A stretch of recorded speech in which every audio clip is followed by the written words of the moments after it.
बोले सतगुरु भगवान की जय।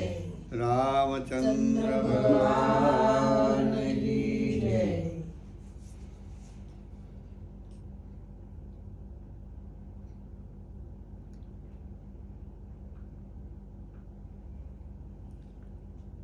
राम नाम की औषधि कोई खरा प्रेम थी खाए। अंग पीड़ा व्यापे नहीं, माँ जन्म मरण रोग मिट जाए।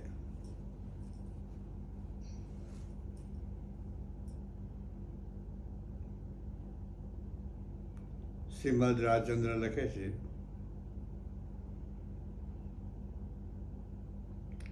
કે જે સ્વરૂપ સમજ્યા વિના હું પામ્યો દુઃખ અનંત, સમજાયું તે પદને નમો શ્રી સદગુરુ ભગવંત.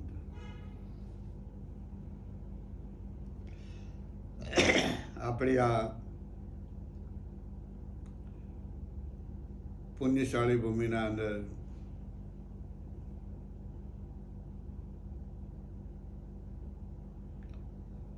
સર્વ સિદ્ધાંત શિરોમણીના અંદર એમનું જેને બહુ સરસ રીતે વર્ણન કર્યું છે કે કબીર સાહેબ જેવો મહાસંત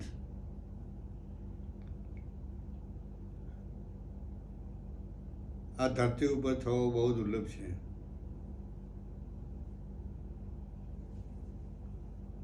અને એમને થયા પછી અનેક જીવોને આ માર્ગે વાળ્યા. એમનો મૂકેલો પ્રસાદ પણ આજ આપણે બધાએ લઈ રહ્યા છીએ. એમને એક વાણીમાં લખ્યું છે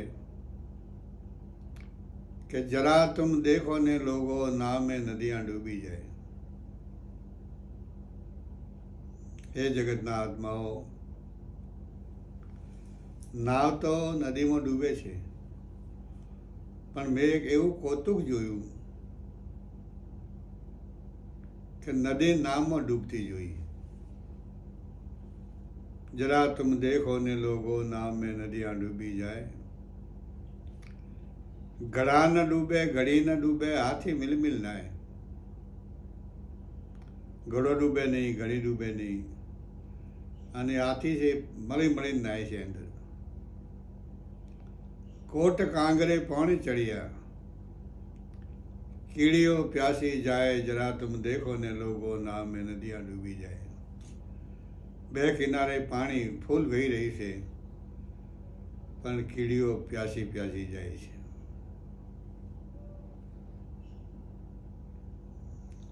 આ વાતને ઉલટી વાણીમાં લખી છે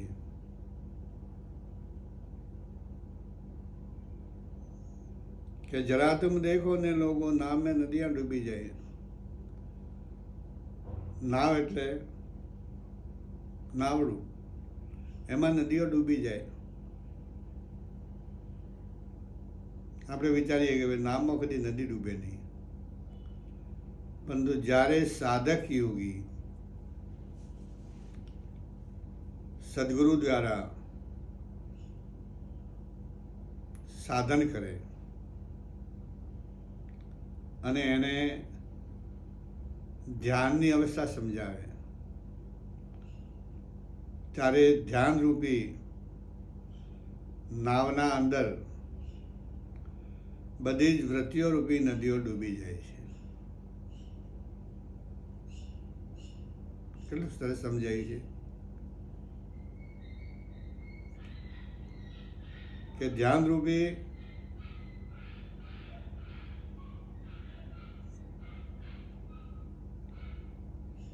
નાવથી ધ્યાનના અંદર બધી વૃત્તિઓ લય પામે છે, વૃત્તિઓ ડૂબી જાય છે. અરે જરા તુમ દેખો ને લોગો નામ મેં નદિયા ડૂબી જાય. સંસારમાં ઠેર ઠેર સત્સંગ, ભજન, કથા વાર્તા ચાલી રહી છે. જીવો પોતપોતાની ભૂમિકા પ્રમાણે એનો આનંદ કરે છે.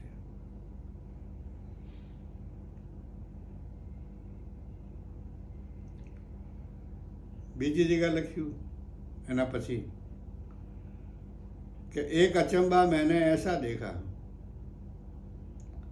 एक अचंबा ऐसा देखा कुएं में लगी आग, कादव कीचड़ जल गया और मसीहा होगी साफ, जरा तुम देखो ने लोगो नाम में नदियां डूबी जाए।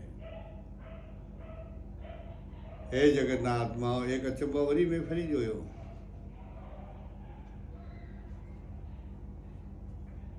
તો કે શું જોયું કે મેં કૂવાના અંદર આગ લાગતી જોઈ. એટલે કૂવાના અંદર આગ લાગે ખરી કે પાણીના ઉપર. एक अचंबा ऐसा देखा कुएं में लगी आग, कादव कीचड़ जल गया और मसीहा होगी साफ, जरा तुम देखो ने लोगो नाम में नदियां डूबी जाए. કબીર સાહેબને ધન્યવાદ છે કે આવા શબ્દો ના ઉચ્ચારો કરીને જગતના આગળ પીરસ્યા છે. અને એવા શબ્દોને સુલટમાંથી ઉલટ ને ઉલટમાંથી સુલટ, જે ઉલટા શબ્દો છે એમને સુલટા બનાવનાર આપણા હાલના તબક્કામાં એક જ મહાપુરુષ થઈ ગયા કે શ્રોત્રિય બ્રહ્મની તત્વદર્શી પરમ પૂજ્ય શ્રી સદગુરુ શંકર મહારાજ ઉનાવાળા. એમને કહ્યું કે આપણું અંતકરણ છે મન, બુદ્ધિ, ચિત્ત અને અહંકાર.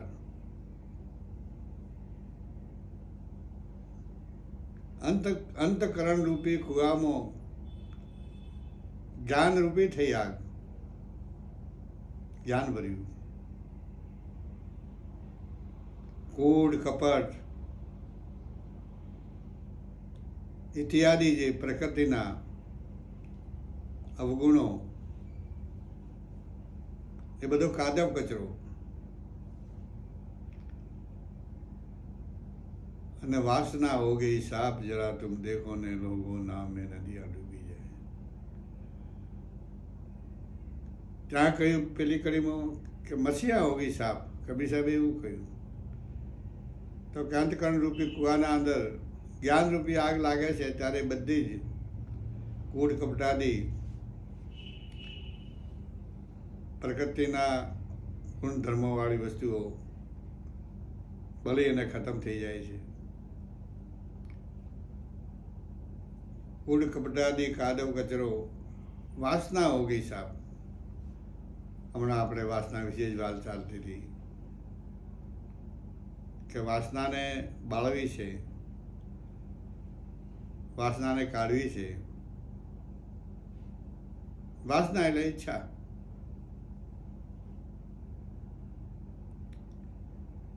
તો એક વાત જરૂર યાદ રાખો, વિચારમ પરમ જ્ઞાનમ.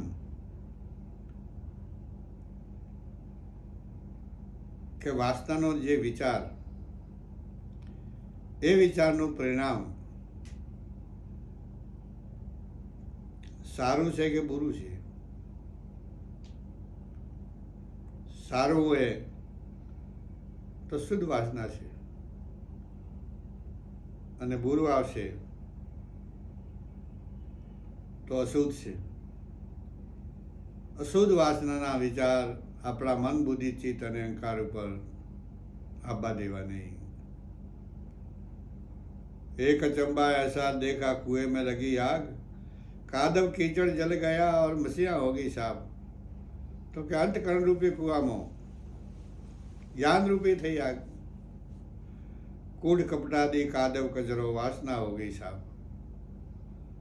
અરે જરા તમે સાંભળજો લોકો, અરે નામ એ નદીયા ડૂબી જાય. આ વાણી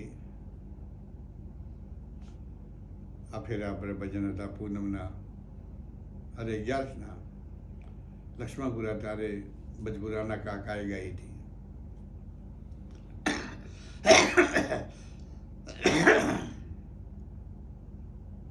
પછી કહ્યું કે સાસુ કુંવારે વહુ અમલ મેં નડદ સુવાવડ ખાય. કબીર સાહેબ હું શબ્દો માર્યા છે. સાસુ કુંવારી છે, વહુ અમલમાં છે. અમલ એટલે વહુ છે એ સુવાવડમાં છે. સાસુ કુંવારી છે તો વહુ ક્યાંથી આવે? એને સુવાવડ થાય ક્યારે? છોકરા વગર. સાસે કુંવારે વહુ અમલ મેં, વહુ છે એ સુવાવડમાં છે. નળદ સુવાવડ ખાય, સુવાવડ પાસે નળદ ખાય. देखन वाले ने पुत्रा जन्मिया, पाड़ोसन हिलोला गाय, जरा तुम देखो ने लोगो नाम में नदियां डूबी जाए. हवा तो घनी गहरी છે, સમજમાં આવેગી તો આવેગી, નકર આવી ધોઈલી છે.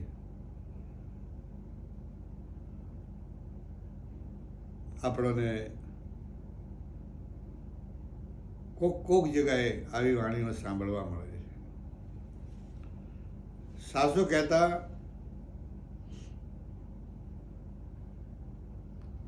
માયા, માયારૂપી સાસુ કુંવારી છે અને ભક્તિરૂપી વહુ એની સુવાવડમાં છે. ભક્તિને જ્ઞાનરૂપી પુત્રનો જન્મ થવાનો છે, થયો છે. સાસુ કુંવારી વહુ અમલ મેં નળદ સુવાવડ ખાય. નળ કહેતા બુદ્ધિ, સત્સંગની મજા, સત્સંગની લહેજત, સત્સંગનો આનંદ બુદ્ધિ લૂંટે છે. આ નળ સુવાવડ ખાય છે. સાસુ કુંવારી વહુ અમલ મેં નળદ સુવાવડ ખાય. દેખન વાલીને પુત્રા જન્મ્યા, જોવાવાળીએ કે પુત્ર જન્મ્યું. તો જોવાવાળી કોણ? તો કે સુરતા. અને પુત્ર કહેતા કે બ્રહ્મ ચેતન સુહમ રણુકાર, એ પુત્રનો જન્મ થયો. સાસુ કુંવારી વહુ અમલ મેં નળદ સુવાવડ ખાય. देखन वाले ने पुत्र जन्मिया, तो पाड़ोसन हिलोला गाय, जरा तुम देखो ने लोगो नाम में नदियां डूबी जाए. પાડોશને કહેતા આપણી ઇન્દ્રિયો, શબ્દ, સ્પર્શ, રૂપ, રસ અને ગંધ, વાણી, હાથ, પગ, ગુદાન, ઉપસ્થ, આ કિલોલ કરી રહી છે, હિલોલા ગાઈ રહી છે. अरे जरा तुम देखो ने लोगो रे नाम में नदियां डूबी जाए.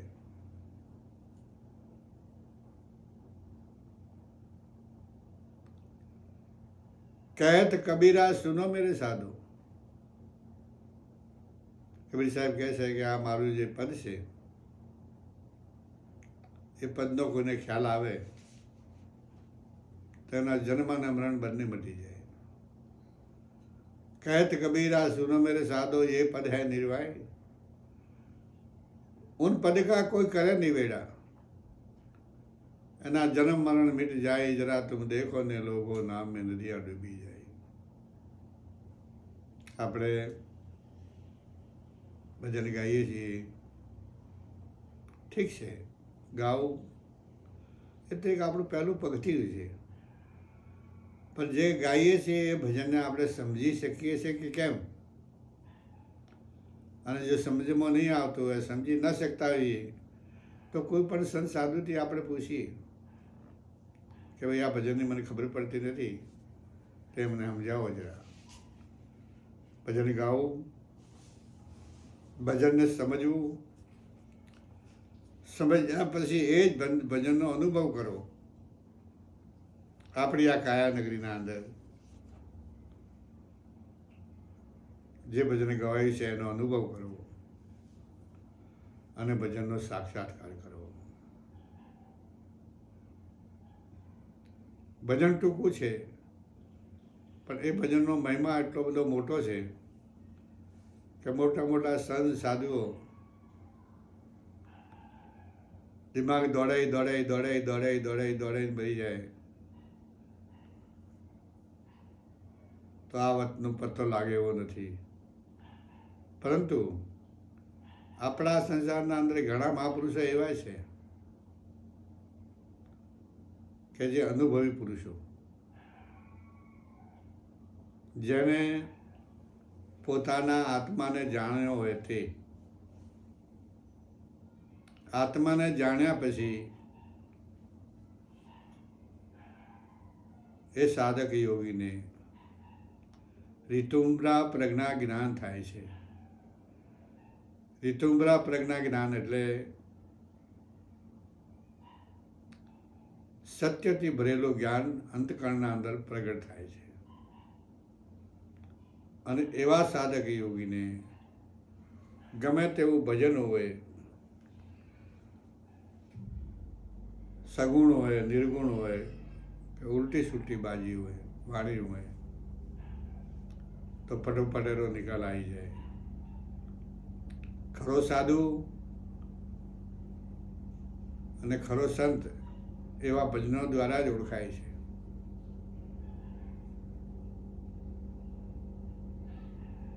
આપણે જોઈએ છીએ સાંજના 5 વાગે છે ત્યારે ભાઈઓ બધી શાકભાજી લેવા જાય છે. શાકનું જે માર્કેટ છે ત્યાં એક પગ મૂકવાની પણ જગ્યા રહેતી નથી, આટલી ભીડ હોય છે. અને લેતા લેતા વાર લાગે છે. આટલી બધી ભીડ શાક માર્કેટમાં હોય છે, પણ તમે સોનીની દુકાને જાઓ તો દિવસના 4 કે 5 ગ્રાહક મથીને આવતા હોય છે. આ જોઈ લો અસલ અને નકલ.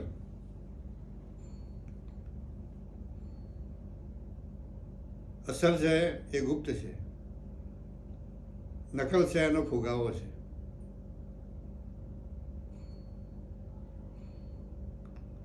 ગાતા આવડે કે બોલતા આવડે એટલે આપણે જ્ઞાની થઈ ગયા એવું કદી વિચારશો નહીં. એના અંદર આ વસ્તુ છે કે કેમ, પહેલાં આ જુઓ. ને વસ્તુઓ છે તો તમારા જગતનો કોઈ પણ પ્રશ્ન, ગમે તેવો પ્રશ્ન હશે તે હલ થઈ જશે. સાચા સંતો એવી રીતે સમજી અને ખસીને ખૂણા બાજુ એકાંતમાં બેઠા છે. એ કદી જગત આગળ ફુગાવા કરતા નથી.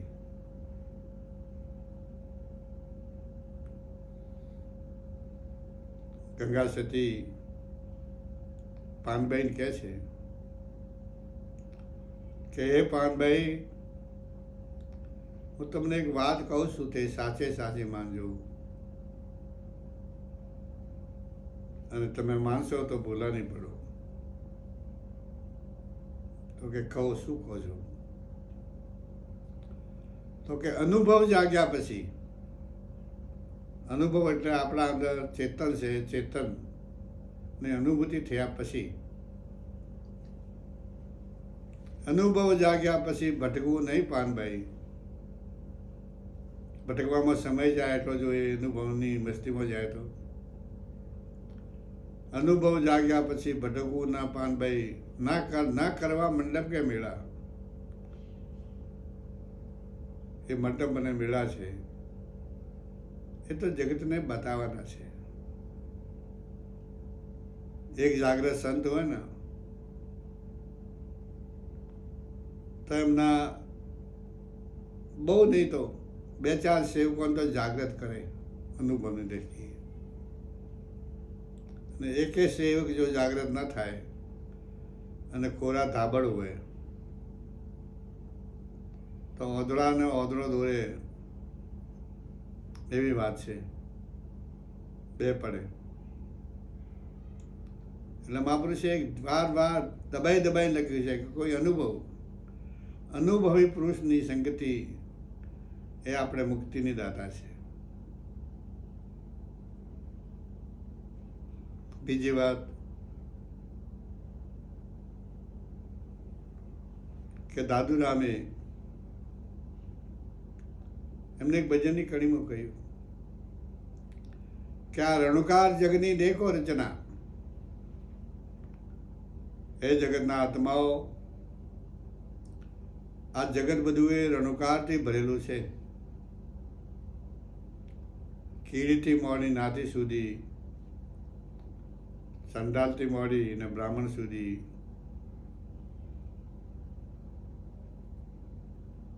મચ્છર જેવા પ્રાણીથી મોડીને ગરુડ પક્ષી સુધી, અને તનખલાથી મોડીને સુમેરી પર્વત સુધી, આ બધું રણુકારથી ભરેલું છે. રણુકાર વડે આ બધું ટકી રહ્યું છે. જો એમના અંદર રણુકાર ના હોય તો શરીર પડી જાય. આપણે દ્રષ્ટિ મુખ્ય ક્યાં રાખવાની છે? રણુકાર ઉપર. એટલે બાવજી લખ્યું કે જ્યારે જવો ત્યાં તને બાળો ઉગડ્યું અંતરનું થાળું, હુંમાં તુંમાં તેમાં બધે રણુકાર રહેલો છે. ગીતાના બીજા અધ્યાયમાં ભગવાને આ જ વાત લખી છે કે હે અર્જુન, હું જળ ચેતનના અંદર વ્યાપક છું. એ મારી વાતને નક્કી કરી માનજે. જગતમાં એવી કોઈ નામ કે રૂપવાળી વસ્તુ નથી કે જેના અંદર હું નથી.